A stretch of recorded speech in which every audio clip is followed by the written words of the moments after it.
Good evening, good afternoon, not good evening, good afternoon, everyone, or good evening, depending on the time that you watch this. Some of you may be on now, some may be on later. Make sure you're commenting, make sure you're sharing, so that I know who is watching, who is with me, and um, yeah. So, I know it's been a while since I have been on here. Life has been lifing, it's been busy. Things have been going on, but um, nevertheless, I felt an urge to discuss about access today. And so that's what I'm going to be talking about. I'm going to be talking about access. And I want to give you the definition of access, and I'm using it as a verb, and it's to be able to use, enter, or get near something. To be able to use, enter, or get near something. That is what access is as a verb. All right. As a noun, access is permission, liberty, or ability to enter, approach, or pass to and from a place, or to approach or communicate with a person or a thing. As a noun, access means permission, liberty, or the ability to enter, approach, or pass to and from a place, or to approach or communicate with a person or a thing. I wanted to start off by talking about what access is so that you understand the context of what I'm about to say to you. And I was in a conversation with my husband, just talking about some things that we have experienced throughout the years, different things that we have been through, just, with people, each other, whatever. Um, and what really set on me is that this year coming up, 2024, part of this year is either going to be your access is granted or your access has been denied. Your access is granted or your access has been denied. So many of us are connected to people who God has sent in our life to love on. God has sent them there to be a help. God has sent them there to be the family that we didn't have. God has sent them there to be the friend or a friend or to be a support. God has put us in a community of people to bless us and to help us. And we often take for granted our connection to these people. And we think that we will always have the access that we have now. And the truth be told, that access can get closed. Your access can be denied. When you work at a job, if you have a badge, you have access into the building. You have a password into the system. You are able to gain access to the things that are there. But when your employment has been terminated for whatever the reason is, your access is now denied. You no longer have the access to the building. You no longer have access to the login. You no longer have access to the email. And we take people for granted as if we will always be as close to them, that they always will be available, that God will always have them here for us to be an ear, for us to pray for them, for us to do whatever for them. But the truth of the matter is that if we do not treat these relationships right, our access will be denied. See, we want people to show up for us. We want people to be an ear for us. We want people to do this, to do that. But any relationship, any healthy relationship is a reciprocal relationship. Now, you may not be able to do what they are able to do. You may not be able to show up in the way that they are able to show up. but you are still able to do something. Even with God, we have a reciprocal relationship with Him. But when we get to people, we want to give them whatever and go forth and just think that their heart is always supposed to be open to us, that we can always do and show up when we want to show up, and they're always going to be there, whether they're family or not, whatever. And that's just not the case. God will close the door. And I feel it, I've been feeling it so heavily that there are people who we have been connected to, who hearts have been open. They've been trying to be there for us. They've been trying to pour into us. They've been trying to do all these things, but yet we are not open to receiving because we're too hung up on our past trauma. We're too hung up on being the victim. We're too hung up on still being in the same position, when the truth of the matter is, in order for us to love and appreciate the people who are going to support us, the people who are going to be there for us, we have to heal from that trauma. That person is not the person who did that thing to you. That person is not the person who did not show up for you. You're so busy looking at or trying to find fault in them that you're not even appreciating what they have done for you. You don't even take time to take an inventory of ways that they have blessed you, ways that they have done things, ways that they have gone out of their way to be a blessing to you. But you just think, oh, well, they'll always be there. And I'm not talking about death, because some people do die and we miss an opportunity. But I'm not talking about that this access granted means that a person is going to die, that they're no longer going to be here. I'm saying that God is going to say you no longer have access to them. You no longer can reach out to them. You no longer are in the place that you were with them. And it wasn't them, it was you.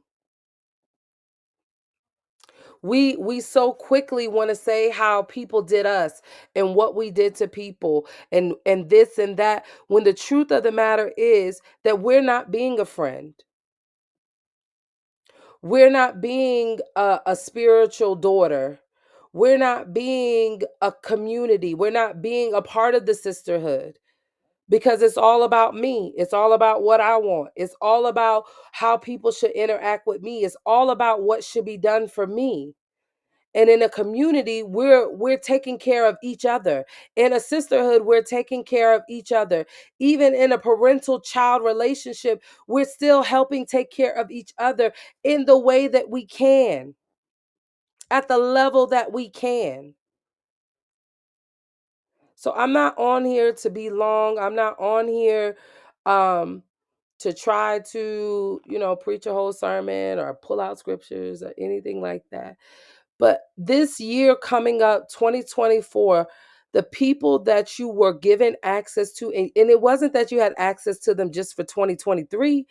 You had access to them in 2015. You had access to them in 2016. You had access to them for 10 years. And you treated them as if they were nothing. You treated them and the things that they did for you as if it meant nothing. You wanted them to treat you better than you treated them. And in most cases, they did. But you don't think about how the person who is giving, how the person who is loving, how the person who is trying to be who God wants them to be in your life, how it impacts them when you're saying constantly, you're pushing them away, um, you're constantly shutting them out. You're constantly getting upset with them for things that they didn't even do. And for a time, God will allow their heart to be open to you. Good evening, Tara Lee, Sister Tara Lee.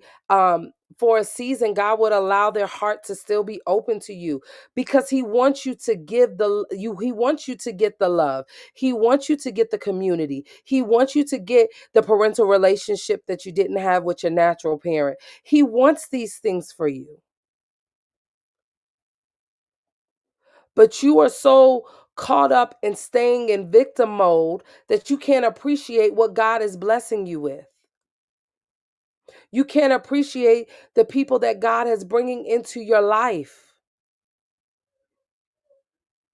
There is going to be an opportunity, there is going to be a grace period that God will allow you to get this thing right. But it's not going to be as long as you think. You think you have the whole year and you don't. You got a few months at best. You got a few months at best because the door is about to close because you haven't respected it. The door is about to close because you didn't honor it. The door is about to close because there was no value to you. And before God allows you to trample and tear up his good thing, the thing that he has said is valuable, a person who he has sent in your life, who he said is valuable and will be valuable to you, before he allows you to misuse and abuse them for the rest of their life, he will shut the door. He will shut the door. He will shut the door. So I want you, as we're closing out 2023 and going into 2024, we only got a few days left.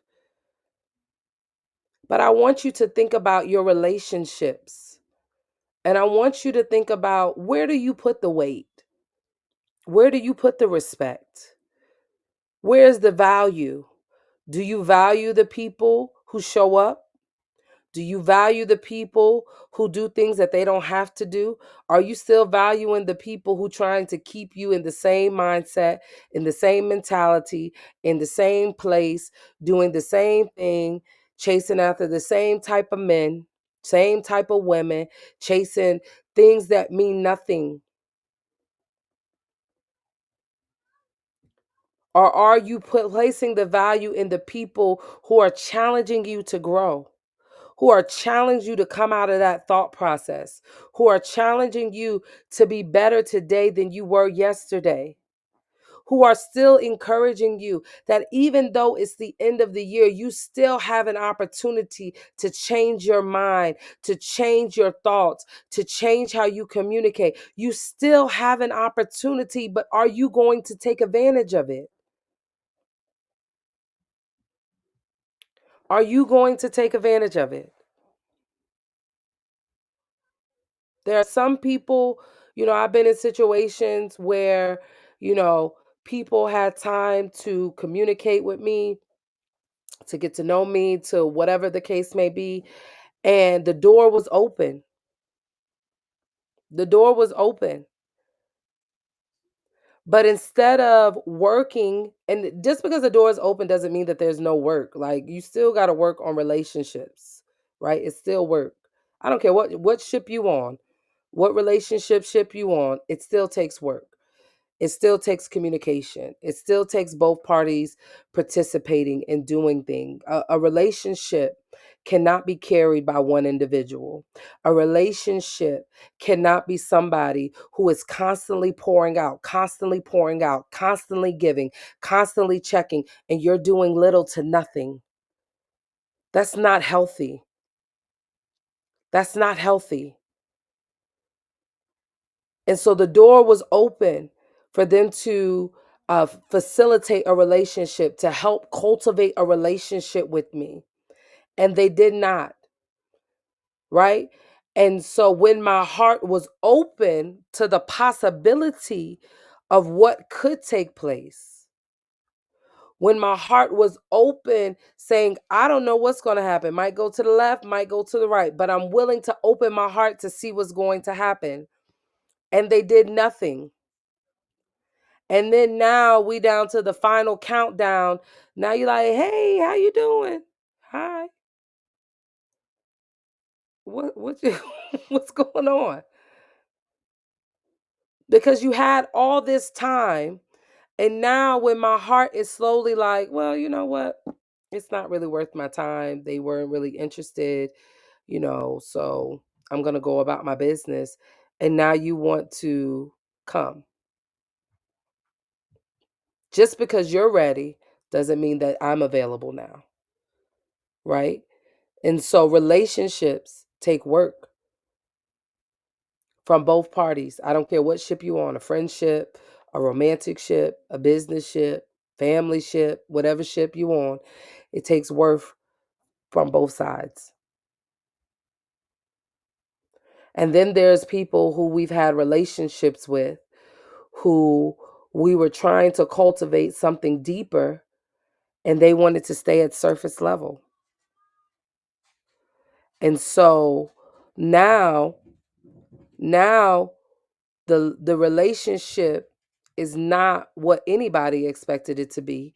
And now the access has changed because maybe that person doesn't want a surface level relationship. Maybe that person doesn't want a relationship where you call to gossip on the phone. I'm no longer interested in that. That was good for a season. Key, key, key. I'm no longer interested in that. I'm no interested I'm not interested, and I can only speak for me, and you got to figure this out for yourself. But I'm not interested in friends that want me to be their parent. I'm not here to parent you. If I'm going to parent you, you're not going to be my friend. I'm here to have friends who challenge me, who correct me, and I do the same for them, but not in the parental role. That there's a difference. There's a difference. I don't know someone who's very close to me. Um I don't know if she's more on social media than the other person I was going to say. But past overseer Jazz Ortiz is a friend who will say, Tiffany, girl, you're doing too much. You're doing too much. Or, you need to, this is an opportunity for you to grow. This is an opportunity for you to mature. This is an opportunity for you to do whatever, right? And I can do the same thing for her, but it's not in a childlike situation, right? We're two mature women and we're helping each other grow and become who God has called us to be. And so I consider her a friend. And there's not many people I consider a friend. I will change a category. If you don't know, I will change a category and you won't even know it. Because I have to do what is in the best interest of me. And if you want to be surface level, you can be surface level. That's fine. But that doesn't give you the access that a friendship would give you, right? So the relationship has to evolve or the staleness will cause animosity. Absolutely. Absolutely. That's from my husband. Relationships have to grow. They're like a tree, a plant. They cannot stay. They're like people. We can't stay. I can't stay an infant forever sucking on breast milk or formula. I have to grow. I have to mature. And if the relationship is in a constant state of a toddler mode, as for me, I don't want that. I don't want that. The Bible said when I was a child, I put away childish things. I'm no longer a child. I'm trying to grow. I'm trying to mature. I'm trying to advance and become who God has called me to be.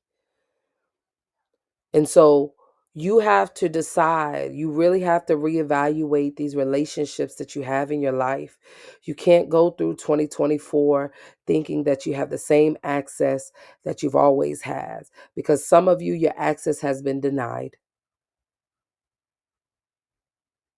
The way that you could call on that person, the way that you can communicate, you used to communicate with that person, you no longer can because of how you treated them. And it's not their fault. I want to say that it's not the other person's fault, it's you. And my prayer as a person who does her best, I'm not going to say I get it right all the time, but I do my best to show up for those who I tell that I love them. I do my best to show up for them, right? And so when I put myself out there, there's been situations I put myself out there, and for whatever reason, me and the person separated for a season, not so much separated, but uh, we used to be able to see each other all the time, and then we weren't able to, and they treated me like I didn't exist anymore. And I was a shoulder for this person to cry on. I was there for them, um, in different ways. Um, and when the daily access was no longer available, they treated me as if I did our weekly access, whatever you want to say. They treated me as if I did not no longer exist. And that is painful. But my prayer is not that that happens to them. My prayer is that when God sends another person to be that to them, that they would treat them better than they treated me. And so you need to, people cut themselves off by being lazy in how they show up or the lack thereof. Absolutely. Absolutely. We want people to show up for everything and we leave people on read. We want people to instantly respond to our message, instantly text us back, call us back, whatever, because we're in crisis mode, but we leave them on read. We leave them. And so, as this year is closing out, and you may even have some of January to do this, but you really need to assess your relationships and pray and say, God, what is this relationship? And what is it that you want me to do in it? Who are do you want, what kind of connection?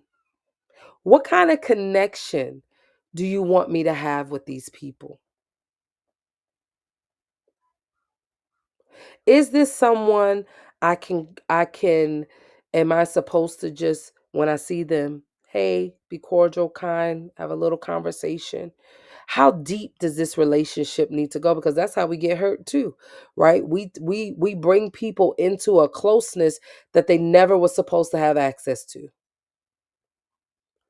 So you need to pray and ask God for guidance about your relationships. Pray and ask God about how you're dealing with people, the people that he's placed in your life, because you don't want to mishandle those people. You don't want to mishandle the people that God has placed in your life in 2024. You don't want to mishandle them. So I hope that this blessed you. I hope that it was something that challenges you to be better, to think better. I'm not gonna make no promises that I'm gonna be on my page more. I'm gonna do my best. My husband keeps saying, "Oh, you're doing the podcast again." This is not a podcast. It's just, you know, I get on here and I say what thus saith the Lord. I get on here because I feel led to. I get on here because I want to be impactful, right? And so I don't want to get on here just to get on here with no fooly wop. But to be honest with you all, and I kind of feel it now. I feel that it is needed that I am on here more. And so I'm going to seek God about how He wants me to do that and what it looks like for Tiffany Natasha in 2024. Because I'm no longer afraid. I'm no longer allowing fear to um, keep me in a place that God did not intend for me to be. I'm no longer fearful. I love everybody. I want the best for everybody. But everybody can't walk this walk with me. And everybody's not going to go with me. And that's okay. That's okay. I love on you while you're here. And I wish you the best if you decide to walk away. Unexpressed expectations lead to dissolution of relationship. One has grown and the other has remained the same. So you need to talk to both parties so that both parties are on the same page. Absolutely. Absolutely. We miss your videos. I'm working on it. My the purpose of my page is faith, family, food, and fashion. And that is all the things that encompass me. Because if you know me, you know I like to dress up. I like to cook. I love my family and I love God. All four of those things, all those F's embody who I am: faith, family, food, and fashion. But I will definitely be seeking God about what it is that He would have me to do, how often He would have me to be on here, and what it is that He wants me to discuss. Because at the end of the day, Tiffany Natasha is not mine. Tiffany Natasha is God. And whatever He wants me to do here, that's what I'm willing to do. So I ask that you would keep me lifted in your prayers as I go on to do the things that God would have me to do. Um, I love you all. I thank you all for being on here. Um, I don't know if there are any questions, but if there are, I can answer them before we close it out. If there aren't any questions or something maybe you need me to elaborate more on, thank you. Thank you. Thank you, honey. If there are any questions, I'm willing to ask them. I prefer lives more so than pre-recorded videos, but um, I will try to do some pre-recorded. I've been on here almost 30 minutes, and that was not my intent, but here we are. Uh, here we are.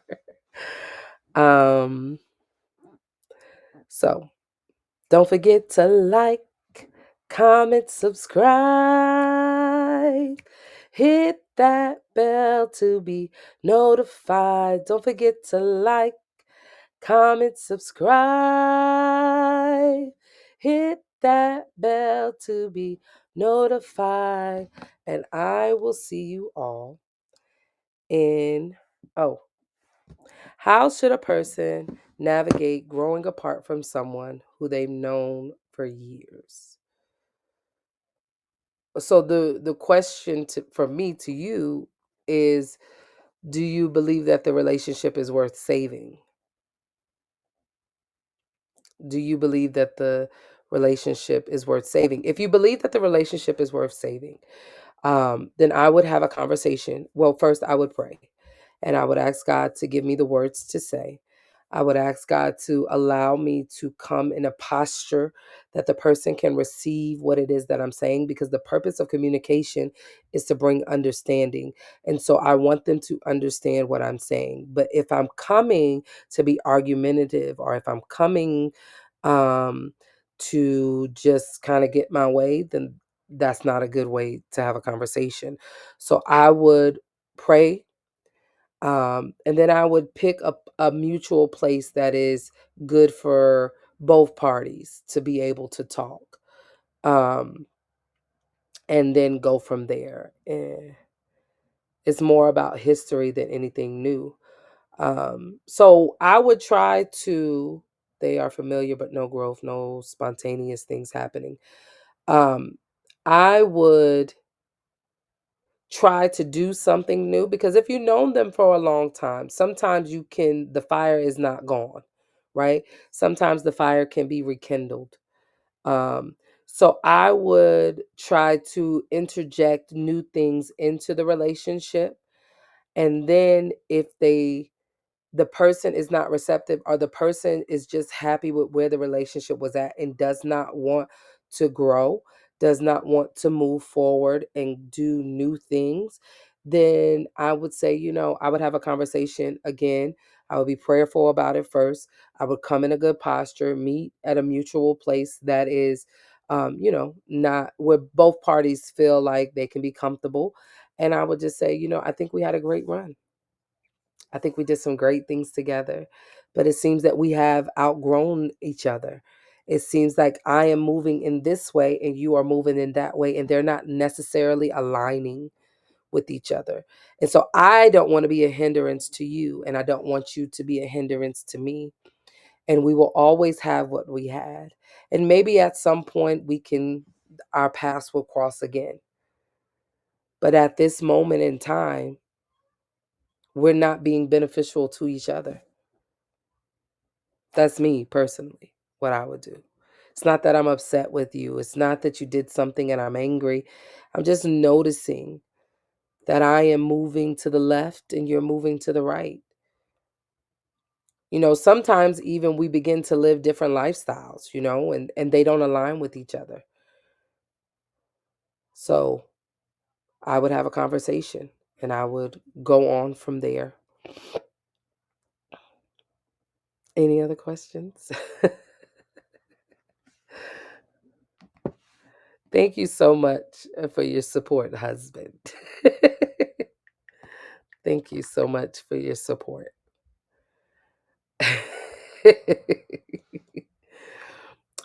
Well, if there is nothing else, I will see you in my next video, whenever that may be. I love you all. I pray that you have a wonderful new year, and that you do the things that God would have you to do. More than anything, more than seeking God about the people in your life. Seek God about the direction that He wants you to walk, and then seek Him about the people in your life. Because some of us, we don't even know who we are. And so we need to go back to our Father and say, God, who am I? Show me, so that I can walk in the fullness of the things that you have for me. I love you all. I love you all.